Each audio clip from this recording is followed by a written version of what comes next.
ఒడిశా రాజధాని భువనేశ్వర్లోని ఓ ప్రైవేట్ ఆసుపత్రిలో జరిగిన ఘోర అగ్ని ప్రమాదంలో 22 మంది మరణించారు.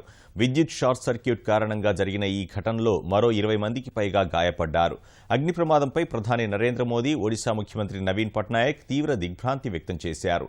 ఘటనకు కారణాలపై ఆ రాష్ట్ర ప్రభుత్వం ఉన్నత స్థాయి దర్యాప్తునకు ఆదేశించింది.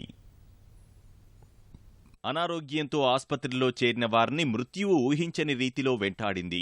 ఒడిశాలోని ఓ ప్రైవేట్ ఆస్పత్రిలో సంభవించిన అగ్ని ప్రమాదం 10ల సంఖ్యలో ప్రాణాలు బలిగొంది. భువనేశ్వర్లోని సమ్ ఆస్పత్రి డయాలసిస్ విభాగంలో సోమవారం సాయంత్రం ఒక్కసారిగా మంటలు చెలరేగాయి. క్షణాల్లోనే పక్కనున్న ఐసీయూ సహా మొదటి అంతస్తంతా మంటలు వ్యాపించగా ఆ ప్రాంతమంతా దట్టమైన పొగలు కమ్ముకున్నాయి. ఈ హఠాత్ పరిణామంతో ఆస్పత్రి సిబ్బంది, రోగుల బంధువులు తీవ్ర ఆందోళనకు గురయ్యారు. కొందరు భయంతో బయటకు పరుగులు తీయగా మరికొందరు అక్కడున్న రోగుల్ని కాపాడే ప్రయత్నం చేశారు.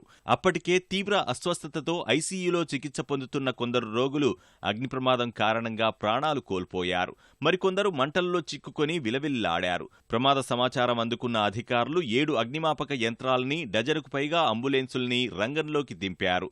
యుద్ధ ప్రాతిపదికన సహాయ చర్యలు చేపట్టిన సిబ్బంది సాధ్యమైనంత మంది రోగుల్ని, వారి బంధువుల్ని కాపాడారు. కిటికీ అద్దాలు పగులగొట్టి వారిని బయటకు తీసుకొచ్చారు.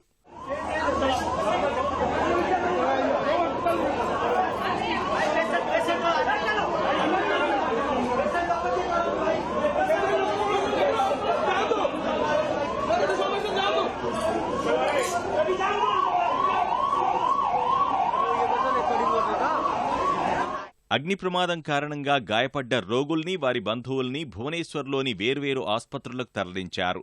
అయితే క్యాపిటల్ ఆస్పత్రికి తీసుకొచ్చేసరికి 14 మంది చనిపోగా, ఆమ్రీ ఆస్పత్రికి తరలించేలోగా మరో 8 మంది మరణించారు. మృతుల్లో ఎక్కువ మంది వెంటిలేటర్ ద్వారా చికిత్స పొందుతున్న వారని, ఊపిరాడకపోవడమే వారి మరణానికి ప్రధాన కారణమని వైద్యులు తెలిపారు. డయాలసిస్ విభాగంలో విద్యుత్ షార్ట్ సర్క్యూట్ జరగడమే ప్రమాదానికి దారితీసి ఉంటుందని అధికారులు ప్రాథమిక అంచనాకొచ్చారు.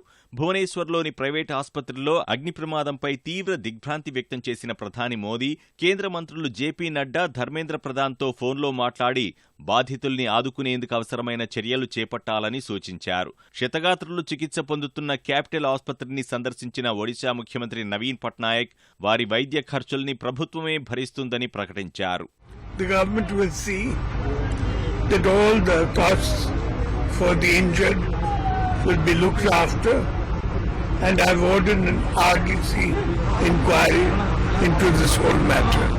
అగ్ని ప్రమాద బాధ్యులపై కఠిన చర్యలు తీసుకుంటామని ఒడిశా ప్రభుత్వం ప్రకటించింది.